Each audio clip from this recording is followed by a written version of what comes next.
permis biométrie tsy azo idivirana ny fiampitana amin'izy io. Ho anambatoro zaka manokana, mbola maro ireo tsy nahavita namatika ny permis nazatra ho any amin'ny permis biométrie. Vokatr'izany, niezaka nidina taty an-toerana ireo tompon'andraikitra avy any Toamasina miandraikitra ny fanaovana ity permis biométrie ity ny alarobia 20 volana janoary teo. Tanjona ny anamorana ny fanaovana azy io. Peratsika malala satria fa fotoana naritraritra ihany no nisy permis biométrique ity.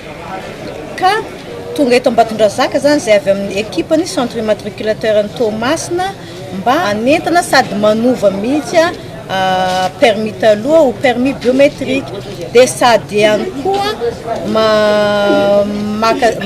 manome an'le vaovao le mbola tsy manana mihitsy zany hoe vao avy nianatra tany amin'ny auto-école de vao mamoaka permis. No mareo tompon'andraikitra koa teto ny mahasamihafa ny centre immatriculateur sy ny centre de visite technique ho an'ny fiarakodia.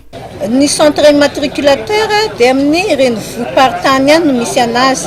Ka renivohimparitany eny eto Madagasikara ihany zany misy ny centre immatriculateur. Fa ny sécurité routière tena zavatra roa samihafa mihitsy ary ministère roa samihafa ny mifehan'ireo. Ny centre immatriculateur izy no mikirakira ny permis de conduire sy ny carte grise. Fa ny centre sécurité routière manao visite sy réception technique. Marina moa fa ny faraka amin'ny 30 volana martsa 2022 izao no farany hanamadiana ny permis mazatra ho any amin'ny permis biométrie.